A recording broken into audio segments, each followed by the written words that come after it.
Hey, it's Matt, your average gamer, and this is day 24 of a build a day until they announce DLC. That's right, we're trying to do a build every day until they announce DLC, or at least till the anniversary of Eldenring. We're going to see how far we can go with this, and for today's video, we're doing the Bolt of Gransax. Now, the Bolt of Gransax is actually a lot of fun. You get it in the capital. I'm going to show you where to get it here in a little bit. It does a lot of lightning damage. It has bonus damage to dragons because they're weak to lightning, but overall, when it's charged, it has a lot of firepower and a fairly good amount of range as well.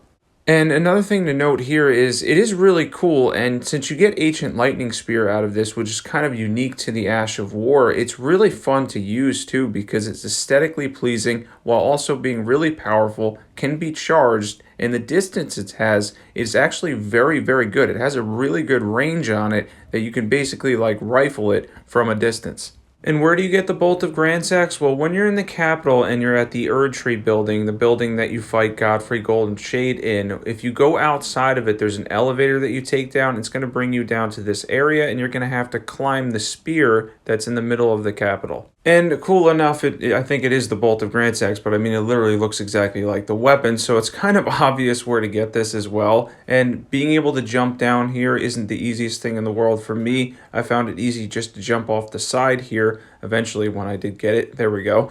And then I was able to climb up the spear. But be really careful when you're climbing this spear. It has a lot of like funny edges and stuff. It can easily knock you off the sides of it. But as you can see there, the legendary weapon is right up there at the top of the spear. And keep in mind, you can't get this once it turns to Ashen Capital. You can only receive it when it's the regular capital. And here it is on the map. Here, and we were able to grab a really aesthetically pleasing and awesome weapon that can absolutely destroy dragons, but we're going to take on some other field bosses and enemies as well and see how it holds up against all of them, but overall the damage ends up being pretty good. I'm going to show you how to buff this. I used a level 200 character, but you don't need to be anywhere near that. Really, you just need 60 dexterity. The lightning is going to scale purely with dexterity, so if you're using the Ash of War like I'm maining here, your main stats dex, strength is obviously on the weapon and can be used for a little bit of additional physical portion as far as the damage goes, but it does not scale with the Ash of War itself. The Ash of War scales purely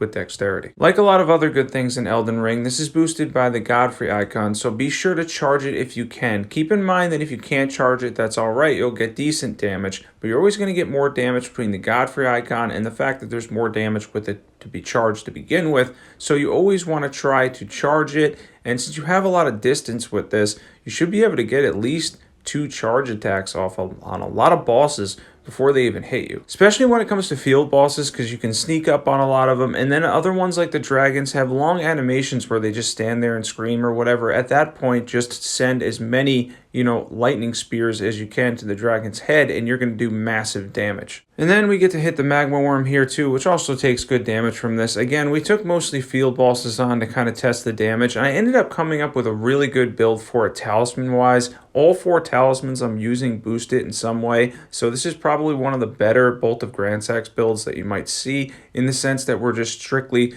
boosting everything we can, and we're getting the most damage we can possibly get out of it without a ridiculous number of buffs, since I'm just using Golden Vow, and then optionally if you want Howl Shabriri as well. Yeah, if you can ever get to 33 Faith, I know it's tough at 150, but Howl Shabriri will generically boost almost any weapon art in the game by 25%, so that's a big bonus there. As far as the actual base setup though, I tested itself as well. It still does fantastic damage with the Talisman setup and using Golden Vow.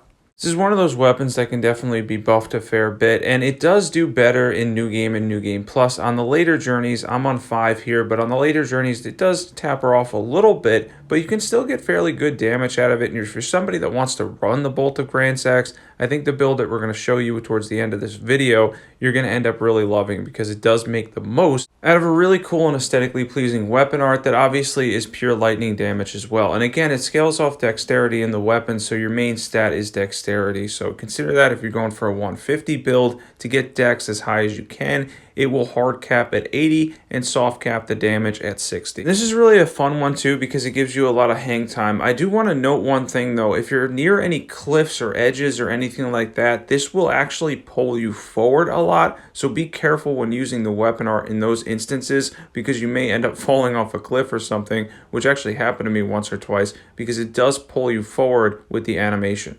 And then we're going to show this off on mobs. For mobs, I wouldn't even bother charging it. You don't need that ridiculous level of damage. This is on Journey 5. I know it's gate front, but this is generally where I test stuff. And even not charged, the damage is reasonable and can take out mobs fairly easily.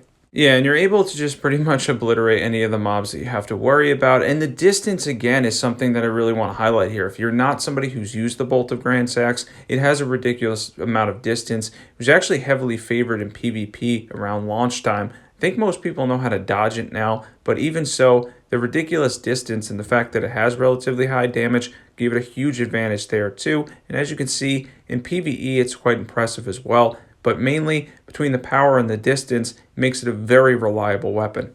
Yeah, this is definitely a fun one. Now let's get into equipment. Now for equipment, we have the Bolt of Gransax +9, preferably want +10. I just didn't have an Ancient Somber. Any seal will do. We have the Black Dumpling on. Ritual Swords Talisman, generically boosted by 10%. Godfrey Icon to boost it by 15% when it's charged. Lightning Scorpion Charm for the lightning damage boost. Shard of Alexander for the weapon art boost.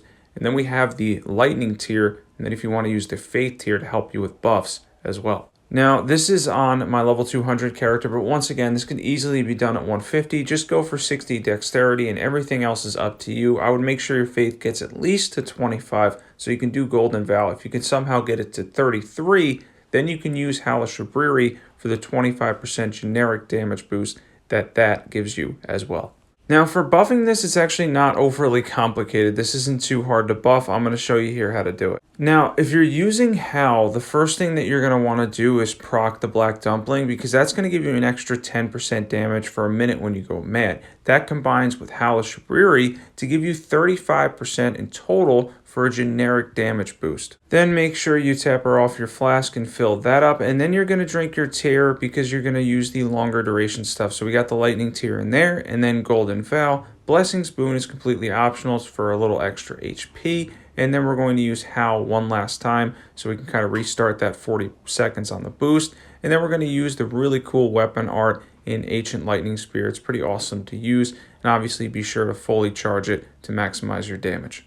And that's day 24 of a build a day until they announce DLC. That's right, we're still doing this. We're still on this run. We're on 24 currently, which is absolutely crazy. We've done 24 build videos, which is pretty nuts.